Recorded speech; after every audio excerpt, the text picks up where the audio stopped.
கிராம மிஷனரி இயக்கம் வழங்கும் கிராமிய நேரம் என்ற இந்த நிகழ்ச்சிக்கு உங்களை அன்புடன் வரவேற்கிறோம். கிராம மிஷனரி இயக்கம் கடந்த 27 ஆண்டுகளாக சிறுவர் மற்றும் வாலிபர் மத்தியில் ஊழியம் செய்து வருகிறது. 800க்கும் மேற்பட்ட மிஷனரிகளோடு தமிழ்நாட்டில் உள்ள 38 மாவட்டங்கள் உட்பட ஆந்திரா, ஒடிசா, கர்நாடகா, சத்தீஸ்கர், ஜார்க்கண்ட் மற்றும் மத்திய பிரதேசம் ஆகிய மாநிலங்களிலும் நற்செய்தி பணியை செய்து வருகிறது. எமது இலக்கு 1,00,000 கிராமங்கள், 7,000 மிஷனரிகள், ஒவ்வொரு மாநிலத்திலும் 500 மிஷனரிகள். எமது தரிசனம், என் ஆட்டுக்குட்டிகளை மேய்ப்பாயாக என்ற வசனத்தின்படி கிராமங்களில் உள்ள சிறுவர் மற்றும் வாலிபர்களை கிறிஸ்துவுக்குள் வழிநடத்தி அவர்கள் மூலம் கிராமங்களை சுவிசேஷ மயமாக்குதல், சந்திக்கப்படும் சிறுவர் மற்றும் வாலிபர்களை நாளைய தலைவர்களாகவும் ஊழியர்களாகவும் உருவாக்குதல், ஒவ்வொரு கிறிஸ்தவரையும் ஆத்தும ஆதாயம் செய்கிறவராக மாற்றுதல். இப்பொழுதும் எமது நிகழ்ச்சிகளை ஜெபத்துடன் பார்த்து பயனடையுங்கள். செயல்படும் கிறிஸ்தவர்களாக தேவனுக்கு உங்களை அர்ப்பணிப்பது உறுதி. இயேசு கிறிஸ்துவின் இனிய நாமத்தினாலே கிராம மிஷனரி இயக்க குடும்பத்தின் சார்பாக கிராமிய நேரம் என்ற நிகழ்ச்சிக்கு உங்களை அன்போடு கூட வரவேற்கிறோம். எனக்காக நாங்கள் செய்து வருகிற இந்த ஊழியத்திற்காக நீங்கள் ஜெபியுங்கள். அல்லேலூயா. கடந்த வருடங்களாக கொஞ்சம் பின்மாற்றத்தில் இருந்துட்டோம்னு சொல்லி எனக்கு ரொம்ப கவலையாக இருக்குது. கடந்த 1,00,000 வாலிபர்கள் திருச்சியிலே கூட்ட வேண்டும் என்ற ஒரு பெரிய ஒரு இலக்கோடு கூட தமிழ்நாட்டில் உள்ள கிராமங்களில் இருக்கிற அநேக வாலிபர்களை ஒன்று சேர்க்க வேண்டிய தரிசனத்தை பாரதி ஆண்டு கொடுத்தார். அந்த முகாமை ஒழுங்கு செய்தோம். அந்த முகாமிற்கு பின்பாக பின்தொடர் பணிக்காக நாங்கள் ஜெபித்த போது ஊழியக்காட்ட சொல்லுவேன், எப்போ அந்த கிராமத்துலேருந்து நிறைய வாலிபர்கள் வந்திருக்கிறாங்களா, அங்கே போய் ஒரு ஜெபக்குழுவை ஆரம்பிங்க, அந்த கிராமத்தில் உள்ள வாலிபர்களை சந்திச்சு எனக்கு ரிப்போர்ட் கொடுங்கன்னு சொன்னால் சாயங்காலம் ஒரு 6 மணிக்கு மேலே தான் கிராமத்தில் காலேஜஸ் போயிட்டு எல்லாம் வருவாங்க ஸ்டூடெண்ட்ஸ். அவங்கள ஒரு 5 நிமிஷம் 10 நிமிஷம் எப்படி இருக்கீங்கன்னு சொல்லி விசாரித்து இன்னும் அவங்களுக்கு உதவி செய்கிறது தான் பின்தொடர் பணி. அவங்களுக்கு தேவையான புதிய ஏற்பாடு கொடுக்கலாம், இல்லை முழு பைபிள் கொடுக்கலாம், இதெல்லாம் சொல்லி பின்தொடர் பணி செய்யணும்ல. ஆனால் என் ஊழியக்காரங்க எல்லோரும், அண்ணே சாயங்காலம் அந்த கிராமத்தில் போக முடியாதுண்ணே, ஏன்னா சாயங்காலம் தான் ஒரு கிறிஸ்தவ நண்பர் ரெகுலராக மாதத்தில் ஒரு 1000 ரூபா கொடுப்பார், 500 ரூபா கொடுப்பார், அவங்க வீட்டுக்கு நான் போனால் தான் அந்த காணிக்கை தருவார்னு சொல்லுவாங்க. இதெல்லாம் என்னுடைய மனசில் மிகுந்த துக்கமாக இருந்தது. எங்கள் ஊழியக்காரங்க கிராமங்களில் ஊழியம் செய்கிறதுக்கு அழைக்கப்பட்ட மிஷனரிகள். நாங்கள் கலெக்ட் பண்ணி வீடுகளில் போய் கலெக்ட் பண்ணுற காணிக்கை எதற்காக? கிராம ஊழியத்திற்கென்று அநேகர் தருகிறார்கள். ஆனால் நீங்கள் உங்கள்கிட்ட வாங்க வேண்டிய அந்த காணிக்கையினாலேயே கிராமத்தில் செய்கிற ஊழியங்களே தடைபடுது. ஒரு வீட்டுக்கு, கிறிஸ்தவ வீட்டுக்கு வந்தால் எதையோ வந்து தண்ணி கொடுக்குறீங்க, ஒரு இடத்துல அன்பாக உட்கார வச்சு விசாரிக்கிறீங்க, அடுத்து ஏதோ சேவு மிச்சர், ஒரு வாழைப்பழம், ஒரு டீ ஏதாவது கொடுக்குறீங்க. நாங்கள் ஊழியத்துக்கு கொடுத்து நிறைய சொல்லுவோம், ஒரு 1/2 ஹவராக ஆகுது இல்லைங்க. சாயங்காலம் 6 மணிக்கு மேலே தான் போகணும், அதுவும் 8 மணிக்கு மேலே யார் வீடுகளுக்கு அனுமதிக்க மாட்டாங்க. நானும் என் ஊழியர்கிட்ட போகக்கூடாதுன்னு சொல்லுவேன். ஒரு 4 வீட்டில் தான் காணிக்க சேகரிக்க முடியும். எவ்வளோ ஊழியங்கள் தடைபடுகிறது. நான் ஆண்டவரிடத்தில் ஜெபித்தேன், ஏசப்பா எலியாவுக்கு மாத்திரம் அவன் கேரி தண்டையில் ஒளிந்து கொண்டு இருக்க போது அவனை போஷிப்பதற்கு காகத்தை எலியாவை தேடி அனுப்புனீங்களே, எனக்கும் அந்த அற்புதத்தை செய்யுங்க ஏசப்பா. எலியா காகத்தை தேடி போக முடியுமா? ஏதோ ஒரு காகத்திட்ட தான் அப்பமும் தண்ணீர் இருக்குது, இறைச்சி இருக்குதுன்னு சொல்லி காகமும் அது வாட்டுக்கு பறந்து போயிடும். எங்கே வாங்கணுமாங்க, நாளைக்கு வாங்கணுமாங்க, காணிக்க வாங்க. அதுக்காக வீடுகள் தூரம் காணிக்க வாங்குறது தப்புன்னா நான் சொல்லலைங்க. எங்கள் ஊழியத்தில் நாங்கள் ஏசப்பாட்டு விசுவாசிக்கிறோம். ஏசப்பா எங்கள் மிஷனரிகள் எந்த வீடுகளுக்கு காணிக்க சேகரிக்க போக மாட்டாங்க ஆண்டவரே, நீங்கள் எங்களை போசிங்க, நாங்கள் விசுவாசிக்கிறோம், நீங்கள் காசு கொடுத்தா நாங்கள் ஊழியம் செய்வோம். காகத்தை அனுப்புறது போல் காணிக்கை எங்களுக்கு அனுப்புங்கன்னு சொல்லி நாங்கள் ஜெபிச்சு காணிக்கை வாங்குறதை நிறுத்திட்டோம். ஒருவேளை முழு நேர ஊழியர்கள் தான் காணிக்க வாங்க போகக்கூடாதுன்னு சொல்லியிருக்கிறேன். யாராவது ஒருவேளை அந்த பகுதிகளில் கிராம ஊழியத்தின் மேலே அன்புள்ளவங்க, அந்த பாரம் உள்ளவங்க யாராவது இருந்தாங்கன்னா அவங்க உங்களுக்கு தெரிஞ்சவங்ககிட்ட காணிக்க கலெக்ட் பண்ணி நீங்கள் எங்களுக்கு அனுப்பி வைக்கலாம். ஹல்லேலூயா. ஜிபேங்கிறோம், ஃபோன்பேங்கிறோம், எவ்வளோ டெக்னாலஜி வந்துருச்சுங்க. எழுப்புதல் வரணும்னு சொல்லி விரும்புகிறவங்க நீங்கள் முடிஞ்ச காணிக்கை அனுப்பி விடுங்க. கர்த்தர் உங்களை ஆசீர்வதிப்பார். ஒருவேளை காணிக்கையே என்னால் கொடுக்க முடியாதுன்னா நீங்கள் சேர்த்து வைங்க. எப்பொழுதாவது வருடத்திற்கு ஒரு முறையோ 6 மாதத்துக்கு ஒரு முறையோ எப்படியாவது எங்களுடைய மிஸ்டரிகளில் பார்க்கும்போது கூட நீங்கள் கொடுக்கலாம். நிறைய பேர் சொல்லுவாங்க, ஊழியக்காரங்க வந்து ஜெபிச்சு காணிக்க வாங்கினா தான் எங்களுக்கு ஆசீர்வாதம். இல்லை, நீங்கள் ஜெபம் பண்ணுங்கங்க. ஊழியக்காரர்கள் வந்து ஜெபம் பண்ணாதான் உங்களை பிளஸ் பண்ணுவாரா? இல்லைங்க. நீங்கள் எப்பொழுதுமே காலத்தை பார்த்தால் போதகனாக இருக்கணும். பாலுங்கிற குழந்தையாக இருக்கக்கூடாது. ஏசப்பா அறிஞ்சு எவ்வளோ வருஷம் ஆச்சு. நீங்கள் ஜெபம் பண்ணுங்க உங்கள் பிளஸ்ஸிங்காக. ஆண்டவர் ஆசீர்வதிப்பார், உங்கள் ஜெபத்தை கேட்பார். நீங்கள் கொடுக்குற காணிக்கை அந்த காணிக்கையை உங்களை பிளஸ் பண்ணிடும். பாருங்கள், எங்களுக்காக ஊழியத்திற்காக இன்னும் அதிகமாக ஜெபியுங்கள். வருகிற புதிய வருடத்தில் 310 தாலுக்காக்களையும் ஒரு தாலுக்காக்கு 2 தெபராள் வீதமாக 620 தெபராள் மிஷனரிகளை அனுப்ப வேண்டும் என்று சொல்லி ஆண்டவர் எனக்கு சொல்லியிருக்கிறார். ஒருவேளை இந்த செய்தியை கேட்குற நீங்கள், நானும் எங்கள் தாலுக்கா பகுதிகளில் உங்களோடு இணைஞ்சு தெபராளை இணைஞ்சு ஊழியம் செய்ய விரும்புகிறோன்னு சொன்னீங்கன்னா என் கூட தொடர்பு கொள்ளலாம். அல்லேலூயா. இன்னும் ஒரு தாலுக்காவுக்கு 2 1 மணி நேரம் மிஸ்டரின்னு சொல்லுவேன். மற்ற 20 வாசித்து பார்த்தீங்கன்னா 1 மணி நேரம் மாத்திரம் வேலை செய்தார்கள். அவங்களுக்கு முழு சம்பளம் கொடுக்கிறார். யாராவது கல்லூரியில் படிக்கிறேன், பாலிடெக்னிக்கில் படிக்கிறேன், வாலிப தம்பி யாராவது இருக்கிறீங்கன்னா நீங்கள் ஒரு 1 hour ஏசப்பாவுக்கு ஒதுக்க முடியும்னா எங்களோடு தொடர்பு கொள்ளலாம். அதுவுமே ஒரு தாலுக்காவுக்கு 2 1 மணி நேரம் மிஸ்டர்களை நியமிக்கிறோம். அவங்களெல்லாம் மாதத்தில் 1 நாள் மாத்திரம் எங்கள் விருதுநகருக்கு வரணும், கிராமத்துக்கு வரணும். உங்களோடு நான் ஒரு அரை நாள் ஸ்பெண்ட் பண்ணுவேன். உங்களுக்கு நான் காரியங்களை சொல்லி கொடுப்பேன். எப்படி ஜெபிக்கணும், எப்படி எழுப்புதலில் உங்களுடைய பங்கை நீங்கள் கொடுக்கணும்னு சொல்லி கொடுப்பேன். நீங்கள் யாராவது இப்படி வாய்ப்பு இருக்குது, என்னால் மாதத்தில் 1 நாள் வர முடியும், என்னுடைய பகுதிகளில் டெய்லி ஒரு 1 மணி நேரமாவது ஏசப்பா ஊழியத்தை செய்ய முடியும், தெபரால ஊழியம் செய்ய முடியும்னு சொல்லி நீங்கள் விரும்பினீங்கன்னா தாராளமாக எங்களோட தொடர்பு கொள்ளலாம்.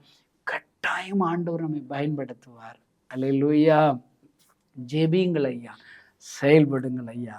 பாருங்க, இன்றைக்கு உங்களோடு கூட பேசும்படி ஆண்டவருடைய சமூகத்தில் நான் ஜெபித்த போது ஆண்டவர் எனக்கு சொல்லிக் கொடுத்தார். உங்களுக்காக நான் வாசிக்கிறேன், கவனியுங்கள். அப்போஸ்தலர் 10ஆம் அதிகாரம் 19வது 20வது வசனத்தை நான் உங்களுக்காக வாசிக்கிற கவனியுங்கள். பேதுரு அந்த தரிசனத்தை குறித்து சிந்தனை பண்ணி கொண்டிருக்கையில் ஆவியானவர், இதோ 3 மனுஷர் உன்னை தேடுகிறார்கள், நீ எழுந்து இறங்கி ஒன்றுக்கும் சந்தேகப்படாமல் அவர்களுடனே கூட போ, நானே அவர்களை அனுப்பினேன் என்று அவனுக்கு சொன்னார். பாருங்க, இதுல என்னங்க வாக்கு தத்தம் இருக்கு? நிறைய கிறிஸ்தவங்க செய்தினாலே அதுல வாக்கு தத்தம் இருக்கணும். அந்த வாக்கு தத்தம் ஆசீர்வாதமானதா இருக்கணும். இப்படிதான் விரும்புகிறோம். உங்கள் துக்கம் சந்தோஷம் மாறும், நான் உங்களை அதிசயங்களை காண பண்ணுவேன், பயப்படாதே, நான் உன்னோடு இருக்கிறேன், பலங்கொண்டு திடமனதாயிரு, நான் உன்னை விட்டு விலகுவதும் இல்லை, உன்னை கைவிடுவதும் இல்லை. இப்படி எல்லாம் ஆசீர்வாதம் வசனம் வேணும். நிறைய பேர் 1ஆம் தேதிகளில் நான் நிறைய சபைகளில் பார்த்துருக்கிறேன். அந்த பாஸ்டர் நிறைய வசன அட்டைகளை அங்கே எழுதி போட்டிருப்பார். அப்படியே போய் ஜெபிச்சுட்டு போய் ஒரு அட்டை அப்படி உருவுவாங்க, இந்த கிளி ஜோசி மாதிரி ஒன்று உருவுவாங்க. அதை அப்படி ஐயோ எனக்கு ஏசப்பா பேசிட்டான்னு சொல்லுவேன். நான் சொல்கிறது அது தவறுன்னு சொல்ல மாட்டேன். பைபிளில் இருக்கிற வாக்கு தத்தங்கள் எல்லாம் கிறிஸ்துவுக்கள் ஆம் என்றும் ஆமேன் என்றும் இருக்கிறது. எல்லா வாக்கு தத்தங்களும் உங்களுக்கு எனக்கு தாங்க சொந்தம். இந்த பைபிளே ஏசப்பா எழுதி கொடுத்த சொத்து பத்திரங்க. இதில் திறந்து இருக்கிற எல்லா வார்த்தைகளையும் வல்லமை இருக்கிறது. நீதிமொழிகள் 4, 20, 21, 22 வாசு பாருங்க. என் மகனை, என் வார்த்தைகளை கவனி, செவிசாய், உன் கண்களை விட்டு நீங்காதிருப்பதாக இருதயத்துக்குள்ளே காத்துக்கொள், அவைகள் உனக்கு ஜீவனும் உடலுக்கெல்லாம் ஆரோக்கியம் என்று எழுதியிருக்கிறது. அல்லேலூயா. வசனத்துல உயிர் இருக்குதுங்க, ஆரோக்கியம் இருக்குதுங்க. இதுல எனக்குன்னு அந்த ஒரு அட்டை எடுக்கிற மாதிரிங்க, அதுலதான் ஜீவன் இருக்குது, அதுலதான் உயிர் இருக்குன்னு இல்லை. வசனங்கள் மாறாதது. வானம் பூமி ஒளிந்து போகும், வார்த்தைகள் உறுப்புகள் ஒளிந்து போகாது. நீ எதை விசுவாசிக்கிறோ அதை செய்வார். அல்லேலூயா.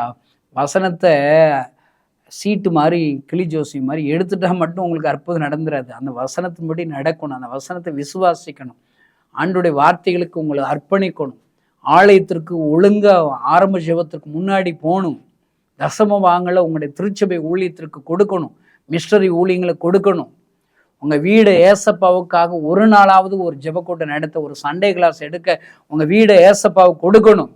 உங்கள் தாளந்துகளை ஏசப்பாவுக்காக கொடுக்கணும். அல்லேலூயா. அப்போனா தான் உன் வசனங்களில் இருக்கிற வல்லமை உங்களுக்கு கிரீஸ், அந்த அற்புதம் உங்கள் வாழ்க்கை நடக்கும். நான் ஒன்றும் செய்ய மாட்டேன், எனக்கு மட்டும் அற்புதம் நடந்துரும்னா அப்படி பைபிள்லே கிடையாதுங்க. நிறைய கிறிஸ்தவங்கள்ட்ட நான் சொல்கிறேங்க, கிறிஸ்தவங்களுக்கு அறிவு ஜாஸ்திங்கான புத்தி கிடையாதுங்க. அல்லேலூயா. வசன நம்பர்ஸ் எல்லாம் மனப்பாடமாக பிச்சு தள்ளிடுவாங்க. ஆனால் என்னச்சு, அதன்படி நடக்கணும். இல்லை, டாக்டருக்கு படிச்சுட்டு ஊசி குத்த தெரியாதவங்கலாம் டாக்டரா? ஐயோ, நான் டாக்டர் படித்ததுன்னா உண்மைதான், உங்களுக்கு ஊசி குத்துவே எனக்கு தெரியாது, ஊசி குத்துனா உங்களுக்கு வலிக்குள்ள ரத்தம் வரல, இப்படி எல்லாம் சொன்னால் இனத்துல படித்து டாக்டர் படித்து கிழிச்சேன்னு சொல்லி வைய மாட்டோமாங்க. அல்லேலூயா. நான் சொல்கிறேங்க, ஒவ்வொரு வார்த்தைகள்லையும் ஆண்டவர் மூடு கூட பேசுவார். பாருங்க, இன்னைக்கு ஆண்டவர் சொல்லி கொடுத்த வார்த்தை என்ன தெரியுமாங்க? அப்போஸ்தலர் 10ஆம் அதிகாரம் 19ஆம் வசனத்தில் 3 மனுஷர்கள். இது யாருங்க? இது யார் பத்த பிள்ளைகளோ பேரே தெரிலங்க. ஆனால் அந்த 3 மனுஷர்கள் ஒரு எழுப்புதல ஒரு சின்ன பங்கு இருக்குதுங்க. கொர்நேலியுவுக்கு ஆண்டவர் தரிசனம் கொடுக்கிறார், எங்க பேதுருவுக்கும் தரிசனம் கொடுக்கிறார். தரிசனத்தோட எண்டு என்ன? பேதுரு கொர்நேலியு வீட்டுக்கு வரணும், வீட்டில் அவர் ஒரு சின்ன ஒரு ஜெபக்கூட்டத்தை ஆர்கனைஸ் பண்ணியிருக்கணும். அவங்களுக்கு தெரிஞ்ச உறவுக்காரங்களை கூப்பிடணும், அவங்களுக்கு தெரிஞ்ச நண்பர்களை கூப்பிடணும்.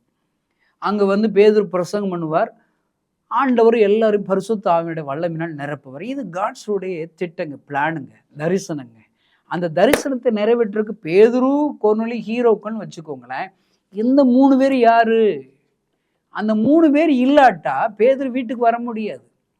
கொர்நேலியு அந்த 3 பேர் இருந்ததுனால தான் அனுப்ப முடியுது.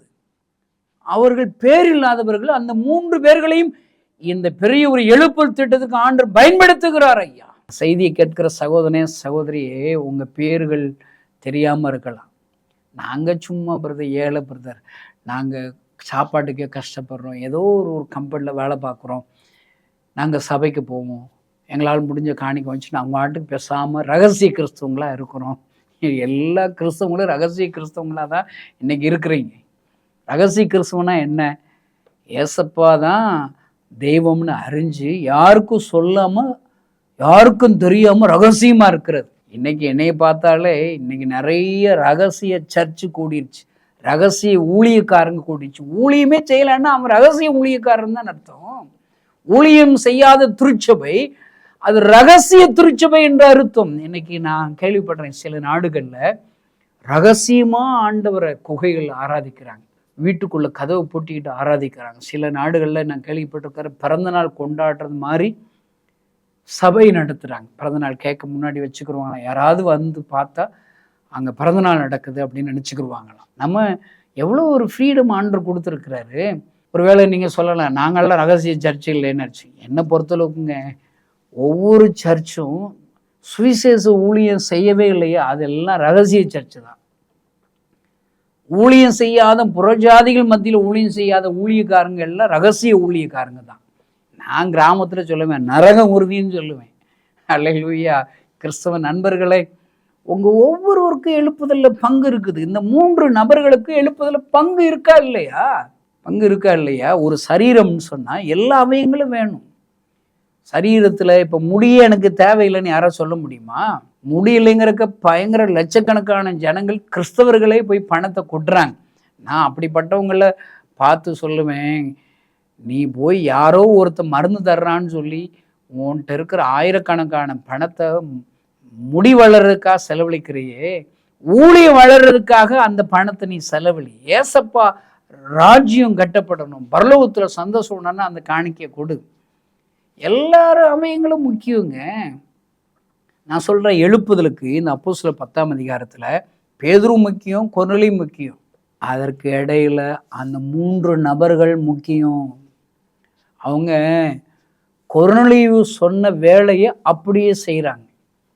எப்பா, அந்த தோல் பதிலிடுகிற வீடு இருக்குதான், கடற்கரை பக்கத்தில் இருக்குதான், அவன் பேர் சீமானா. அந்த வீட்டில் தான் அந்த பேதுரு தங்கி இருக்கிறார். அந்த வீட்டுக்கு போய் அவரை கூப்பிடுங்க, அங்கே சொல்லி அனுப்புகிறாங்க. அவங்க ஒபே பண்ணுறாங்க பாருங்க. என்ன கேட்டாங்க, ஒரு 3 ஊழியக்காரங்க ஒன்று சேருவீங்களாங்க? ஒருமனப்பட்டு ஒரு கிராமத்தில் போய் சுவிசேஷம் அறிவிக்கிற 3 பேர்கள் உண்டா? இல்லவே இல்லை. நான் மெட்ராஸ் பட்டணத்தில் எங்களுடைய ஊழியத்தின் சார்பாக மாதந்தோறும் ஒரு அற்புத மாலை என்று ஒரு 3 மாதமாக ஒரு நாள் கூட்டங்களை ஒழுங்கு செய்கிறோம். ஒருவேளை முதல் கூட்டத்தில் போகும்போது ஏசப்பா அந்த மெட்ராஸ் பட்டணத்தில் இங்கே கூடி வருகிற ஒரு சில ஜனங்களுக்கு நான் என்ன பேசணும்னு சொன்னால், 10 குஷ்டரோகிகள் அந்த சம்பவத்தை ஆண்டவர் பிரசங்கிக்கு சொல்லுகிறார். அதில் என்ன சொல்லுகிறார்? குஷ்டரோகிகள் சுகம் பெற்றார்கள், 9 பேர் நன்றி இல்லாதவர்களாக திரும்பி போய்விட்டார்கள், ஒரு குஷ்டரோகி மட்டும் சுகம் பெற்று நன்றி செலுத்த வருகிறேன். இதுதான் பிரசங்கம். எல்லாருக்கும் இதானுங்க பேசுவோம். ஆனால் ஆண்டவர் என்ன தெரியுமா சொல்றாரு? குஷ்டரோகிகளே ஒருமனப்படுறாங்க. 10 குஷ்டரோகிகள் ஒரு இடத்துல ஒருமனப்படுறாங்க. ஆனால் இன்னைக்கு ஊழியக்காரங்க ஒருமனப்படுறாங்களா? கிறிஸ்தவங்க ஒருமனப்பட்டு ஒரு எழுப்புதலுக்காக ஜெபிக்கிறாங்களா? நான் அந்த சர்ச்சுங்கிறது, நான் இந்த சர்ச்சுங்க, நான் ஏஜி, நான் சிபிஎம், நான் சர்ச் ஆஃப் காடு, நான் சிஎஸ்ஐ, நீ லுத்துரன், நீங்கள்லாம் ஆர்சி, நீங்கள்லாம் செத்த சர்ச்சு, நாங்கள்லாம் சாகாத சர்ச்சு. எத்தனை ஜாதி பிரிவினைகள் ஐயா! கிறிஸ்தவங்கிட்ட இப்படிப்பட்ட பிரிவினைகள் இருக்கிற வரைக்கும் எத்தனை நூற்றாண்டு ஆனாலும் எழுப்புதலை பார்க்க முடியாது. 10 குஷ்டரோகிகள் ஒருமனப்பட்டு சுகத்திற்காக, அந்த தருணத்திற்காக, இயேசுவிடத்தில் பேசுவதற்காக ஒருமனப்பட்டு ஜெபிக்கிறார்கள். 10 பேருக்கு ஆண்டவர் அற்புதம் செய்கிறார். ஆண்டவருக்கு தேவை ஒரு மனதோடு இருக்கிற ஒரு 3 பேர்கள் இருந்தால் போதும். இந்த பரிசுத்த ஆவியினால் கொர்நேலியு வீட்டில் இருக்கிற கொர்நேலியுடைய விசேஷித்த சிநேகிதர்களையும் உறவுக்காரர்களையும் ஆண்டவர் நிறைக்கிறார்.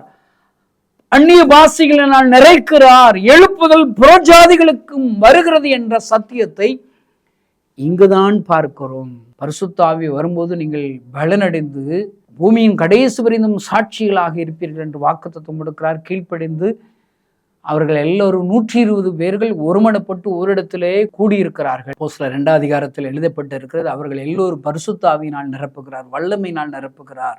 பேதுரு எழுந்து பிரசங்கிக்கிறார். 3000 பேர்கள் ரட்சிக்கப்படுகிறார்கள் ஏறக்குறைய. ஹல்லேலூயா. நான் சொல்றேன், எனக்கு என்ன ஆச்சரியம்னா, பரிசுத்த ஆவியானவரை பெறதை குறித்து எவ்வளோ டீச்சிங்ஸ் பண்றாங்க. ஆனால் பரிசுத்த ஆவியானவரை பெற்ற பின்பாக பேதுரு எழுந்து பிரசங்கித்தான். நீங்களும் நானும் பிரசங்கிக்க வேண்டும் என்ற செய்தி இன்றைக்கு இருக்கிற கிறிஸ்தவ ஜனங்களுக்கு அறிவிக்கப்படவில்லை ஐயா. இது கிறிஸ்தவம். எல்லாம் போறோம், அந்நிய பாஷை பேசி ஆராதிச்சுட்டு வீட்டில் போய் படுத்து உறங்கிடுறோம். அதுக்கு எதுக்கு அந்நிய பாஷை பேசணும்? நான் சொல்றேன், அந்நிய பாஷை பேசுவோம். அந்நிய பாஷை பேசுவது மாத்திரமல்ல, புறப்பட்டு போவோம். புறப்பட்டு போகாத கிறிஸ்தவர்கள் அந்நிய பாஷை பேசக்கூடாதுங்க. இயேசு பற்றி ஒருவருக்காவது சொல்லாத கிறிஸ்தவர்கள் அந்நிய பாஷை பேசுவதை நிறுத்திவிட வேண்டும். எல்லாரும் என்னை பார்த்து அந்தி கிறிஸ்தன்னு சொல்றான். என்னத்தான் சொல்ல, என் மனசுல படுறத நான் சொல்றேங்க. ஹல்லேலூயா. யாத்திராகமம் 14 அதிகாரத்துல சிவந்த சமுத்திரத்துக்கு முன்னாடி மோசஸோடு இருக்கிற எல்லா லட்சக்கணக்கான ஜனங்களும் வந்து நின்னாச்சு. சிவந்த சமுத்திரம் தடையா இருக்குது. பின்னாடி பார்வோன் ரதங்களோடு ராஜா துரத்தி வர்றார். இப்ப போய் எல்லாரும் மோசஸ் முறுமுறுக்கிறாங்க. மோசஸ் போய் ஆண்டவரிடத்தில் ஜெபம் பண்ணுகிறார். ஆண்டவர் என்ன தெரியுமா அங்க சொல்லுகிறார்? என்னிடத்தில் முறையிடுகிறது என்ன? உன் கையில இருக்கிற கோலை எடுத்து நீட்டு. நிறைய பேர் பெருமைக்காகவே ஜெப கூட்டம் வைக்கிறாங்க, பெருமைக்காகவே ஆன்லைன் பிரேயர் வைக்கிறாங்க, பெருமைக்காகவே உபவாச கூடுகிறோம். நான் சொல்றேன், நான் தப்புன்னா சொல்லலைங்க, எல்லாம் நல்லது. ஆனால் புறப்பட்டு போனீர்களா? அப்ப இந்த வாரம், இந்த மாசம் நம்ம ஒரு ஆன்லைன் பிரேயர்ல அட்டன் பண்றோம். அடுத்த மாசம் ஆன்லைன் பிரேயர் அட்டன் பண்ணுவதற்கு முன்பாக நீங்க புறப்பட்டு போயிருக்கணும். நீங்க முதல்ல ஆன்லைன் பிரேயர்ல என்ன ஜெபம் பண்ணீங்க? இந்தியாவை ரட்சியும், இந்திய தேசத்தில் உள்ள லட்சக்கணக்கான ஜனங்களை முழங்கால்கள் முடங்கட்டும், நாவல் அறிக்கையிடட்டும், கிராமங்கள் உங்க சொந்தமா மாறட்டும் என்று இரவுகள் எல்லாம் முழு இரவு ஜெபமாக, உபாச ஜெபமாக ஜெபிக்கிறோம். நல்லது. ஜெபத்தை கேட்கிறதேவன் ஜெபத்திற்கு பதில் கொடுப்பார். பதில் கொடுப்பார்ல, அப்ப என்ன செய்யணும்? யாரை கொண்டு பதில் கொடுப்பார்? நீங்க ஜெபம் பண்ணுவீங்க, அவரா போய் ஊழியம் செய்வாரா? ஏசுனாரு. நெகேமியா எருசலேம் அலங்கம் கீழே விழுந்துருச்சு அப்படின்னு சொல்லி உபவாசம் இருந்து ஜெபிக்கிறார். ஆண்டவர் யாரை பயன்படுத்துகிறார்? நெகேமியாவைத்தான் பயன்படுத்துகிறார். ஜெபிக்கிற கிறிஸ்தவ நண்பர்களே, உங்களை பயன்படுத்துகிற திட்டத்திலே உங்களை முன்குறித்திருக்கிறார். நீங்க ஜெபித்தால் மாத்திரம் போதாது, செயல்பட வேண்டும். நம்ம நிறைய 21 நூற்றாண்டை ரொம்ப ஜெபிச்சுட்டோங்க. இனி ஜெபத்தை கொஞ்சம் குறைச்சிட்டு புறப்பட்டு போகிறது ரொம்ப இருக்கணுங்க. அல்லேலூயா. அட்லீஸ்ட் 50-50 இருக்கணுங்க. பாருங்கள், எழுப்புதலுக்கு எல்லாரும் வேணுங்க. நிறைய பேர் நினைக்கிறோம், நான் ஒன்றும் பேதுருவா இல்லை, நான் ஒன்றும் கொர்நேலியுவா இல்லை. இல்லைங்க, அந்த 3 பேர்களாக நீங்கள் இருக்கிறீர்களா? பேர் தெரியாதவர்கள், முகவரி தெரியாதவர்கள், அவர்கள் கீழ்ப்படுகிறார்கள். கொர்நேலியு சொல்லுகிறத கீழ்ப்படுகிறாங்க. அவங்க என்ன அட்ரஸ் சொல்கிறாங்களோ அதை மட்டும் செய்கிறாங்க. என் ஊழியக்காரங்க 800 பேர் வச்சுருக்கிறேன். நான் உங்கள்கிட்ட சொல்லி கொடுப்பேன், நான் என்ன சொல்லி கொடுக்குறேன்னு ஆண்டவர் உனக்கு என்ன சொல்லி கொடுக்குறா அதை அப்படியே செஞ்சால் போதும். எனக்கு இடையில ஒரு நாள் ஆண்டவர் எனக்கு தரிசனம் கொடுத்தாரு. உன் ஊழியக்காரங்க, இன்னைக்கு இருக்கிற தமிழ்நாட்டு ஊழியக்காரங்க எப்படி ஊழியம் செய்கிறாங்க அப்படிங்கிறது ஒரு தரிசனம் காமிக்கிறேன். உங்களுக்கு நான் புரிகிறாப்புல சொல்கிறேன். அப்போ இந்தியா பாகிஸ்தான் கபடி போட்டி நடக்குது, ஒரு கிரவுண்டில் நடக்குது. இது பக்கத்து கிரவுண்டில் சைனாக்காரங்களுக்கும் ஜப்பான்காரங்களுக்கும் அடுத்த கிரவுண்டில் கபடி போட்டி நடக்குது. இப்போ நான் இந்தியா டீமில் இருக்கிறேன். நான் போய் யாரை தொடணும்? பாகிஸ்தான் வீரரை போய் தொட்டு வரணும். அதுதான் நம்மளுடைய எதிர் விளையாட்டுக்காரர், எதிர் அணி. அப்போ தான் கோல் கிடைக்கும். நான் இந்தியா தேசத்தில் இந்த கிரவுண்டில் விளையாடுறவங்க, அவங்க சைனாக்காரங்க விளையாடுற அவங்கள போய் தொட்டு வந்து ஐயோ நான் தொட்டுட்டேன்னு சொல்ல முடியுமா? எழுப்புதலுக்கு என்ன செய்யணுமோ அதை செய்யணுங்க. நாம பாருங்க, சொல்றத அப்படி இந்த 3 பேர்கள் கொர்நேலியு என்ன சொல்லிவிட்டாரோ அதை செய்கிறார்கள், அதை அட்ரஸ் போகிறார்கள். அவங்க தாமதம் பண்ணலை. இப்ப சொல்றாரு, இப்ப நீ இறங்கி போ, உன்னை 3 பேர் தேடி வர்றாங்கன்னு சொல்றாரு. அந்த டைமிங் கரெக்டா இருக்குது. நம்ம 3 பேர் அனுப்புனா எங்க ஊழியக்காரங்க திடீர்னு போய் டீ கடையில் டீ குடிப்பானுங்க. அங்க ஒரு வெங்காய வடை சாப்பிட்டோம்றது கொஞ்சம் லேட் ஆச்சுன்னுமா, போகிற வழியில் கொஞ்சம் ஏதோ அங்கிட்ட அங்கிட்ட பராக் பார்த்துக்கிட்டு வருவான், என்னத்தையாவது சொல்லுவான். பாருங்க, ஊழியம் ராஜாவின் வேலை மிகவும் அவசரம், இயேசு ராஜாவின் வேலை மிகவும் மிக அவசரம். அருமையான அந்த செய்தி கேட்கிற கிறிஸ்தவ நண்பர்களை, அந்த 3 பேர் செய்கிற ஊழியத்தை என்னால் செய்ய முடியும் ஆண்டவரே. அவங்க சும்மா சொல்கிறாங்க சின்ன சின்ன உதவி. நான் சொல்கிறேங்க, ஒரு வாலிபர் முகாம் திருச்சியில் நடத்துகிறோம். அந்த திருச்சி முகாமில் 1,00,000 வாலிபர்கள் பங்கு பெற வேண்டும் என்று சொல்லி ஜெபித்தோம். ஆண்டவர் ஜெபத்தை கேட்டு திரளான வாலிபர்களை எங்கள் அழைத்து வந்தார். அதில் எங்களுக்கு நிறைய வேலை இருந்துச்சுங்க. சில வாலண்டியர்ஸுகளாக சில வாலிபர்கள் இருந்திருந்தா, சில கொஞ்சம் பேர் இருந்திருந்தா எவ்வளோ நல்லா இருக்குதுங்க. எங்களால் சமையலுக்கு அவ்வளோ பார்சல் போட்டுவிட்டோம். அவங்களுக்கு சரியானபடி பகிர்ந்து கொடுப்பதற்கு ஆட்கள் இல்லை ஐயா.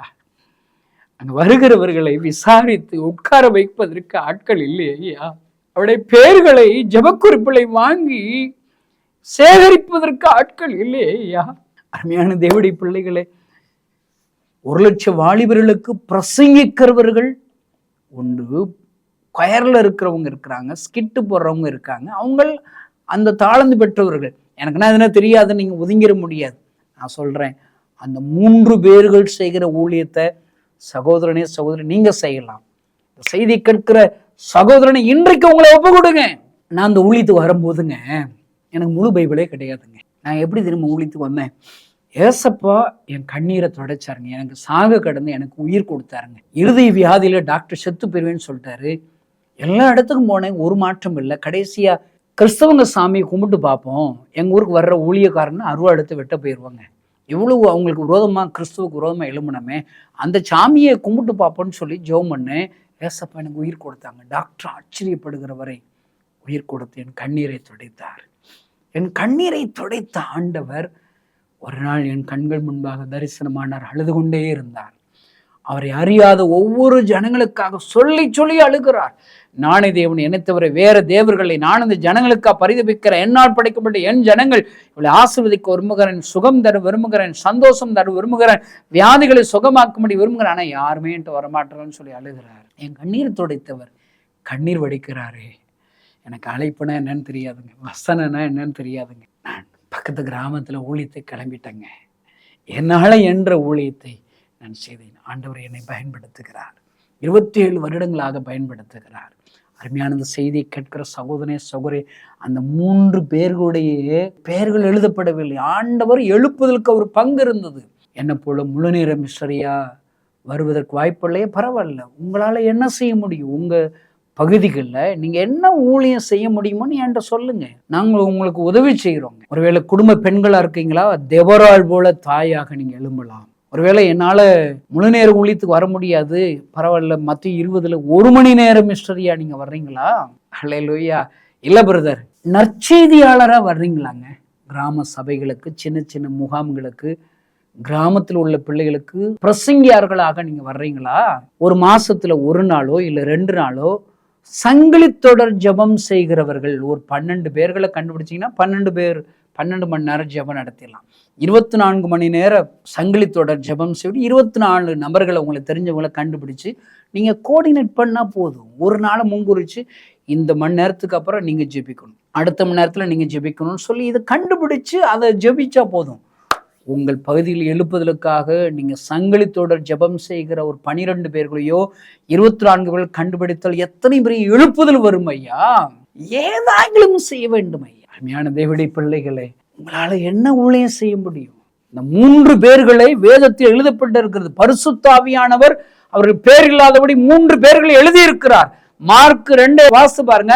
அங்கு 4 பேர்கள் திமிர்வாதக்காரனை தூக்கி கொண்டு வந்தார்களாம், சுமந்து கொண்டு வந்தார்களாம். 2 ராஜாக்களின் புஸ்தகத்தில் சிறுபெண் நாகமான் குஷ்டரோகிக்கு சுவிசேஷத்தை சொல்லுகிறார். அவருடைய பெயர்கள் தெரியவில்லை.